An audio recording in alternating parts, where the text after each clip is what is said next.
शुरुआत करेंगे बड़ी खबर से रायपुर से, जहां राज्यपाल विश्वभूषण हरिचंदन का बड़ा बयान सामने आया है। आरक्षण मुद्दे पर राज्यपाल ने बयान दिया है। राजनीतिक विषय पर मुख्यमंत्री से बात कीजिए, उन्होंने ऐसा कहा है। विधेयक पर हस्ताक्षर करेंगे या लौटाएंगे के सवाल पर उन्होंने जवाब नहीं दिया है। मामले में सीएम भूपेश बघेल का बयान आया है। उन्होंने कहा है कि राजभवन में 4.5 महीने से ये बिल अटका है, हम लगातार प्रयास कर रहे हैं।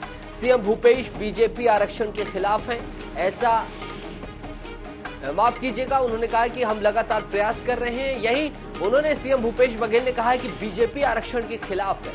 मैंने प्रधानमंत्री को पत्र लिखा है, उधर से जवाब नहीं आया है। तो रायपुर से बड़ी खबर है, जहां राज्यपाल विश्वभूषण हरिचंदन का बयान, आरक्षण मुद्दे पर उन्होंने बात की है। राजनीतिक विषय पर मुख्यमंत्री से बात कीजिए, इस विषय पर नहीं, ऐसा उन्होंने कहा है। विधेयक पर हस्ताक्षर करेंगे या लौटाएंगे के सवाल पर उन्होंने जवाब नहीं दिया है। मामले में सीएम भूपेश बघेल ने भी बयान दिया है। उन्होंने राजभवन में 4.5 महीने से बिल अटका है।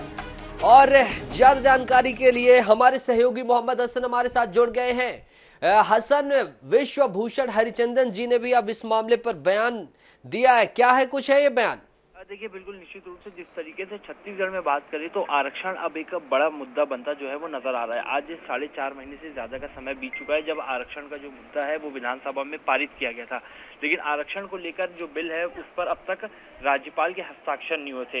वहीं राज्यपाल के बदलने के बाद अब माननीय राज्यपाल का भी जो है आरक्षण को लेकर के आज एक बयान सामने आया है। जब मीडिया कर्मियों ने उनसे सवाल किया कि आरक्षण का जो बिल है वो लंबे समय से लंबित है, तो उनका साफ तौर पर एक ही जवाब था कि राजनीतिक विषय पर उनसे चर्चा न की जाए, राजनीतिक विषय के लिए मुख्यमंत्री भूपेश बघेल से जो है वो बात करें।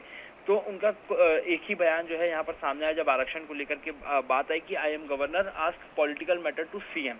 तो आरक्षण मुद्दे पर वहीं जब मुख्यमंत्री भूपेश बघेल भी एक कार्यक्रम में मौजूद थे और मुख्यमंत्री भूपेश बघेल से जब आरक्षण को लेकर के बात कही गई तो उनका ये कहना था कि बीजेपी जो है वो आरक्षण के खिलाफ है। राजभवन में 4.5 महीने से ठीक है हसन, कहीं ना कहीं अगर देखा जाए पुरानी राज्यपाल अनसुईया उइके जी थी, उसी घटनाक्रम की ये पुनरावृत्ति सी दिखाई दे रही है, कंटिन्यूअसली सततता सी दिखाई दे रही, क्या कहते हैं? देखिए, निश्चित रूप से अब केवल 6 माह बचे हैं 2023 चुनाव को लेकर के। अब ऐसे में आरक्षण एक बड़ा मुद्दा है। आरक्षण को लेकर के लगातार कांग्रेस जो है वो बीजेपी पर हमलावर है। कांग्रेस के नेताओं का निश्चित रूप से यही कहना है कि बीजेपी के दबाव के चलते जो आरक्षण विधेयक है उस पर हस्ताक्षर नहीं हो रहे, जिसके चलते कई वर्ग के जो लोग हैं उन्हें परेशान होना पड़ रहा है और आरक्षण जो है वो छत्तीसगढ़ में लागू नहीं हो पा रहा है। बहरहाल देखना होगा 2023 के चुनाव में आरक्षण को लेकर के इसका कितना असर दिखाई देता है। कहीं ना कहीं हसन, ये एक बार फिर से तल्ख रिश्ते दिखाई दे रहे राजभवन और मुख्यमंत्री भवन के बीच। देखना होगा क्या होगा। बहरहाल इस तमाम जानकारी के लिए आपका बहुत बहुत शुक्रिया। तो आपको बता दें, राजधानी रायपुर से बड़ी खबर है, जहां आरक्षण मुद्दे पर राज्यपाल विश्वभूषण हरिचंदन ने कुछ प्रतिक्रिया दी है, कुछ सवालों का जवाब देने से बचते हुए नजर आए हैं। उन्होंने बोला है कि राजनीतिक विषय पर मुख्यमंत्री से बात कीजिए, मुझसे नहीं। इसके साथ ही विधेयक पर हस्ताक्षर करेंगे या लौटाएंगे, ऐसा पूछने पर उन्होंने साफ तौर पर इस सवाल का जवाब देने से बचते हुए नजर आए हैं। तो अब देखना होगा कब तक इस पर हस्ताक्षर होते हैं और क्या कुछ सामने निकल कर आता है। अब जाहिर सी बात है, इसके बाद सियासी बयानबाजी और तेज होगी। बीते समय भी राजभवन से सीएम हाउस के कुछ रिश्ते ज्यादा सही नहीं थे, इसी मुद्दे को लेकर तल्खी थी और एक बार फिर से तल्खी बनती हुई नजर आ रही है। राजभवन में 4.5 महीने से बिल अटका हुआ है, हम लगातार प्रयास कर रहे हैं। सीएम भूपेश बीजेपी आरक्षण के खिलाफ है, ये मुख्यमंत्री भूपेश बघेल ने कहा। सीएम भूपेश ने कहा मैंने प्रधानमंत्री को पत्र लिखा, उधर से जवाब नहीं आ रहा। बड़ी खबर इस वक्त की आपको दिखा रहे हैं, जहां बता दें आपको कि राज्यपाल से आरक्षण संशोधन विधेयक पर हस्ताक्षर को लेकर बातचीत करने की कोशिश मीडिया ने की, जिस पर उन्होंने साफ तौर पर कह दिया कि राजनीति से जुड़ा हुआ मामला है, तो इसकी पूरी जानकारी और पूरी बातचीत आप मुख्यमंत्री भूपेश बघेल से कीजिए। वहीं इस पर पलटवार करते हुए मुख्यमंत्री भूपेश बघेल का बयान भी सामने है। उन्होंने कहा कि 4.5 महीने से आरक्षण संशोधन विधेयक बिल जो है वो राजभवन में अटका हुआ है और बीजेपी जो है वो आरक्षण में साथ नहीं दे रही, आरक्षण के खिलाफ है।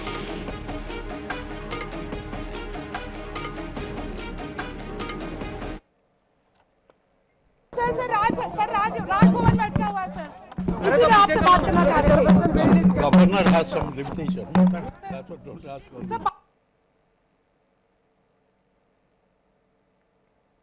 देखिए, एक चीज़ तो सही बात है कि विधानसभा जो पारित है बिल, वो राजभवन में अटका है 4.5 महीने। अभी अब जैसे कृषि महाविद्यालय हमने खोला 19 और उसके बाद इस बजट में और भी है, तो इन महाविद्यालयों में हमको भर्ती करना पड़ेगा, स्टाफ की भी भर्ती करनी पड़ेगी, असिस्टेंट प्रोफेसर की भर्ती करनी पड़ेगी। लेकिन जब तक के आरक्षण बिल अटका हुआ है तब तक के भर्ती प्रक्रिया हम शुरू नहीं कर सकते। बहुत सारे विभाग हैं जिसमें हमको भर्ती करना है, चाहे एजुकेशन हो, चाहे वो पुलिस हो, चाहे हेल्थ डिपार्टमेंट हो, चाहे एग्रीकल्चर यूनिवर्सिटी की बात हो, चाहे वो इरिगेशन की बात हो, सब में भर्ती हमको करना है। लेकिन उसके कारण से भर्तियां रुकी है। दूसरी तरफ ये है कि अभी जो नीट के एग्जाम वगैरह होंगे उसमें भी आरक्षण का मामला है, तो इसे फैसला करना चाहिए राज्यपाल जी। मैं तो प्रधानमंत्री को भी पत्र लिखा, लेकिन उधर से भी जवाब नहीं आ रहा है। कुल मिला के भारतीय जनता पार्टी आरक्षण के खिलाफ है। महानदी में 7 बैराज बने हैं और इसी के कारण विवाद पैदा हुआ है। पैरी हाई डैम बनाना चाहते हैं, सबको रोके रखा है, हम लोगों को अनुमति मिलनी चाहिए।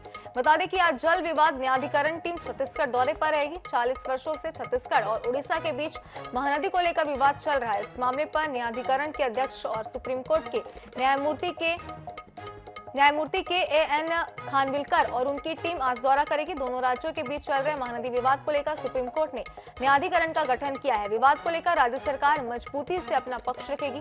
सीएम भूपेश बघेल ने कहा कि पूरे हिंदुस्तान में ट्रांसजेंडर को पुलिस में भर्ती करने वाला हमारा छत्तीसगढ़ पहला राज्य है। तृतीय समुदाय को सम्मान देने का काम छत्तीसगढ़ सरकार कर रही है। हेड स्पीच को लेकर बीजेपी द्वारा किए गए प्रदर्शन और अल्टीमेटम पर मुख्यमंत्री भूपेश बघेल ने कहा, भारतीय जनता पार्टी वाले सब कानून से ऊपर हैं, अपने आप को ऊपर समझते हैं, लेकिन कानून अपना काम करेगी, किसी प्रकार की धमकी चमकी से डरने वाली नहीं है। तो जाना ही नहीं था, महानदी छत्तीसगढ़ से निकला है और यहाँ हमारा कोई बांध नहीं है। 7 बैराज बने हैं, उसका भी कोई उसी के कारण से विवाद पैदा हुआ और इसके कारण से पूरा हमारा चाहे सरगुजा में जो हम लोग बांध बनाना चाहते हैं या फिर इधर पैरी हाई डैम बनाना चाहते हैं, वो सबको रोके रखा है और मैं समझता हूं कि हम लोगों को अनुमति मिलनी चाहिए। डीएसपी के 12वें बैच के दीक्षांत समारोह के दौरान कही मुख्यमंत्री बघेल ने प्रशिक्षण को लेकर अकादमी से जाने वाले पुलिस अधिकारियों को शुभकामनाएं दी और विश्वास जताया कि वे अपने कर्तव्यों का पालन निष्ठा और ईमानदारी से करेंगे। उन्होंने कहा कि राज्य के नक्सली हिंसा से प्रभावित क्षेत्रों से भी अब अच्छे संकेत आने लगे हैं और ये सब पुलिस विभाग की कार्यप्रणाली और मुस्तैदी से संभव हुआ है। मुख्यमंत्री बघेल ने चंदखुरी में 12वें बैच की 25 प्रशिक्षु उप पुलिस अधीक्षकों ने पासिंग आउट परेड में हिस्सा लिया और परेड की सलामी के बाद मुख्यमंत्री बघेल ने परेड का निरीक्षण किया। लगातार प्रगति कर रहा है। जीवन के मूलभूत आवश्यकताओं और जन सुविधाओं के क्षेत्र में हमने अनेक कीर्तिमान बनाए हैं। राज्य के नक्सली हिंसा से प्रभावित क्षेत्रों से अब अच्छे संकेत आने लगे हैं। यह सब पुलिस विभाग के कार्यप्रणाली व मुस्तैदी से संभव हुआ है। विभाग के अधिकारियों ने अपनी मेहनत, लगन और समर्पण से जो सकारात्मक स्थिति निर्मित की है, उसे आपको आगे बढ़ाना है।